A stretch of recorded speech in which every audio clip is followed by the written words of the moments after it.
Bonjour à toutes et à tous et bienvenue dans ce nouveau tuto, voire même plutôt la présentation d'un outil, puisqu'il s'agit d'une application qui vient améliorer le simulateur iOS et cette appli elle s'appelle RocketSim et elle peut être téléchargée directement sur le Mac App Store, sachant qu'il existe une version gratuite avec quelques fonctions, mais bon assez rapidement il va falloir passer sur un abonnement payant, parce que oui c'est un abonnement et pas du tout un achat.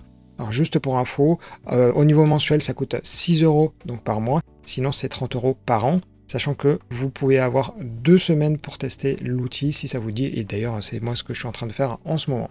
Mais bon, là-dessus, quelque chose me dit, restez bien jusqu'à la fin de la vidéo, sait-on jamais. Dans l'idée, l'outil, il apporte rien de nouveau, il apporte pas de nouvelles fonctionnalités, on va dire d'une manière générale, parce que tout est normalement faisable, par exemple avec une ligne de commande, en glissant des fichiers, voilà, des choses comme ça. Mais là, on va dire que ça va vous faire gagner beaucoup de temps, parce que tout est accessible directement, sans que vous ayez à connaître toutes ces commandes, toutes ces choses-là. Juste avant de commencer la vidéo, un petit détail mais quand même qui a son importance. En fait, c'est moi qui ai contacté le développeur parce que c'était une appli dont j'avais envie de parler. Et en fait, on va dire qu'il y a quelque chose à gagner au final. Mais en tant que tel, c'est absolument pas une vidéo sponsorisée.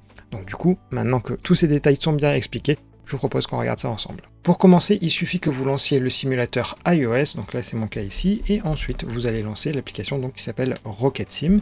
Et immédiatement, vous allez voir que désormais, quand on clique sur le simulateur, à côté, il y a ce petit panneau qui va s'afficher et quelques infos autour. Donc dans l'idée, vous allez voir qu'ici, il y a 3 sections et on va donc les regarder ensemble. La première, ça concerne les captures photos et vidéos. Alors vous allez me dire qu'on peut déjà prendre des captures vidéo et des photos. Donc là, ici, j'ai un exemple avec une capture d'écran. Donc là-dessus, pas de problème. Mais ici, la différence lorsque vous allez prendre une capture d'écran, c'est que vous allez pouvoir rajouter les bezels. Alors vous allez voir quelle est la différence. Hop là, vous voyez ici, ça c'est généré.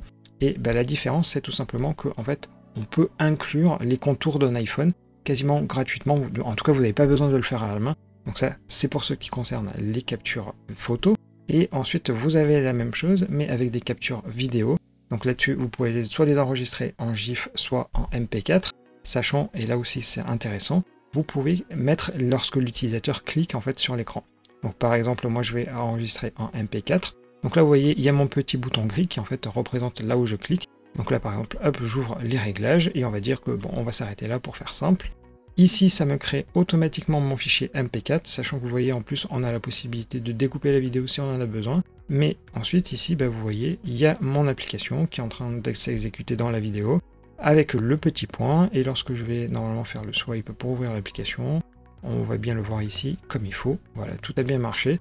Ensuite, on va enchaîner avec la deuxième section qui, elle, va vous être utile lorsque vous développez, et typiquement, on va imaginer que vous avez un design. Donc là, vous voyez, moi j'en ai mis un de côté, voilà, moi j'ai envie de faire ça, donc je l'ai recréé dans une application, et en fait, ce qu'on a généralement envie de faire, c'est de voir si finalement ce qu'on a fait est correct ou pas.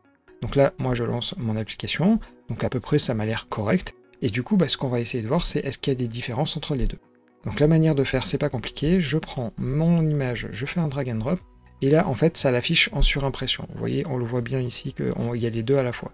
Donc en gros, on va pouvoir jouer ici sur l'opacité pour bien vérifier que est-ce qu'il y a des différences ou pas. Alors moi, j'ai implémenté a priori comme il faut le design, mais en fait, ici, ça m'a permis de voir qu'il y avait un petit problème. Vous voyez, là, au niveau du texte, on a l'impression qu'il y a une petite différence. Et en fait, si on regarde bien, c'est au niveau des A, en fait, si vous regardez, moi, la police que j'utilise, elle a les A comme ça, et ici, c'est le A d'une autre manière. Donc en fait, ça explique pourquoi on a notre petite différence, et donc là, on peut très facilement voir quel est le problème, sinon tout le reste a l'air d'être bien implémenté. Et également, vous avez une vue qui en fait va découper l'écran en deux parties, où en fait, ici, c'est ce que vous avez fait, donc en gros, c'est ce qui est en train de tourner, et à droite, c'est le fichier que vous donnez. Donc là c'est pareil, on peut bien voir ici en fait qu'au niveau de mon A ici, c'est là où c'est pas bon.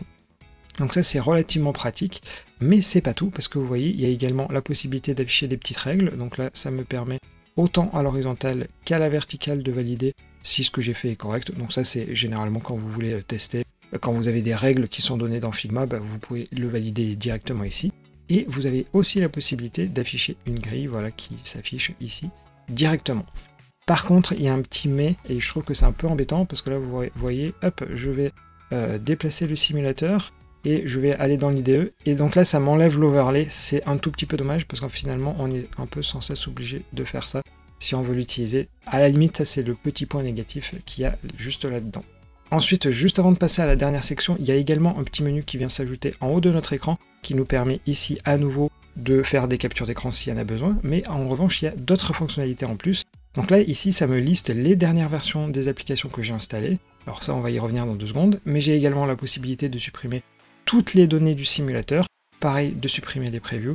Donc ça, on peut le faire comme d'habitude en ligne de commande et tout ça, mais là l'idée c'est vous avez cliqué à un seul endroit et tout arrive directement. Ensuite, si on regarde appli par appli, qu'est-ce qu'on peut faire? En fait, vous allez pouvoir donner l'accord pour une permission, supprimer cet accord ou encore réinitialiser. Et donc ça marche avec toutes les permissions. Par contre, il y a une exception, ça ne marche pas avec les notifications, mais sinon vous avez tout le reste. Et ici, vous allez pouvoir accéder directement en fait au système de fichiers pour voir en fait quelle est l'application qui est installée. Donc là ici, j'ai sélectionné ce truc-là qui nous permet voilà, de voir quelle est l'info.plist de cette application. Donc ça me permet de le voir et de valider est-ce que ce qui a été fait dans Xcode ou alors dans peu importe l'outil cross-platform que vous utilisez, est-ce que c'est correct ou pas. Vous pouvez le voir directement. Et vous avez également la possibilité d'installer et désinstaller une application si vous en avez besoin. Et du coup, pour compléter, on va passer à la 3e section que vous voyez donc ici. Et ça va donc à nouveau me lister les dernières applications qui ont été installées. Sachant que à nouveau ici, on va avoir un petit volet pour faire toutes les permissions. Donc là, elles sont listées. Donc soit je les autorise, soit je les révoque, soit je les réinitialise. Et là, vous voyez tout en bas, on a également la possibilité de configurer des app actions. Donc si je clique dessus, ça va me permettre soit de faire des deep links, soit de faire des push. Donc ici, il faut que je donne quel est le nom de mon application. Donc là, moi ici, par exemple, je dis que je cible mon application que j'ai installée là juste derrière. Et je vais par exemple faire un push et je vais dire rajoute-moi une action de type push. Et voilà, automatiquement, ça va me générer ce fichier JSON. Donc en gros, peut-être que vous ne le savez pas, mais en gros, sur un simulateur, le push par exemple via FCM, ça ne marche pas. Par contre, vous avez la possibilité de simuler un push en faisant simplement un drag and drop d'un fichier APNS et à l'intérieur, vous mettez les infos qui sont ici. Au cas où, je vous mettrai dans la description le lien que vous voyez ici et en fait qui explique qu'est-ce qu'on peut mettre dans ce fichier pour justement générer des notifications. Donc en gros, normalement, ce qu'il faut faire, c'est vous créer un fichier, vous mettez le contenu, vous faites un drag and drop, ça vous génère une notification.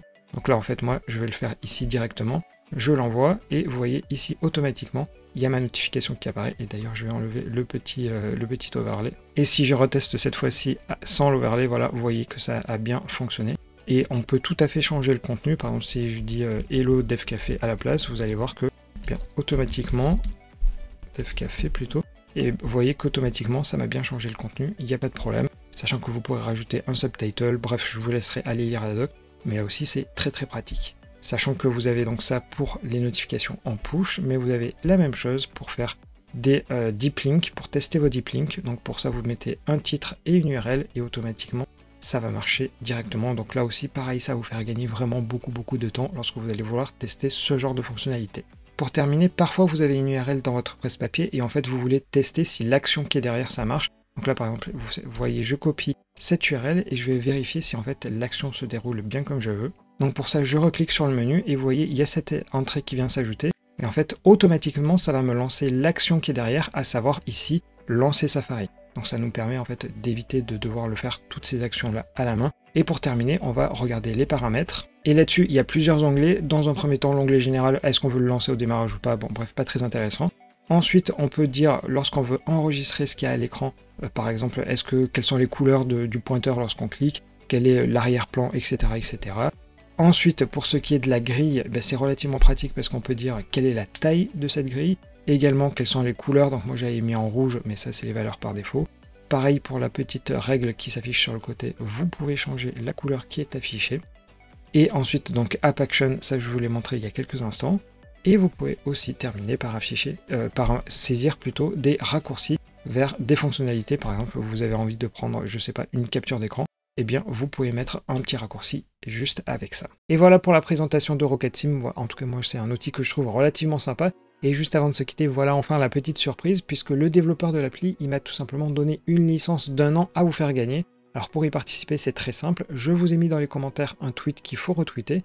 Et ici sur YouTube, vous allez simplement me mettre dans le commentaire quel est votre compte Twitter avec lequel vous avez retweeté. Et ensuite, vous avez jusqu'au 20 janvier 2023, donc jusqu'à vendredi prochain au moment où est publiée cette vidéo. Et à ce moment-là, je vous distribuerai cette licence-là.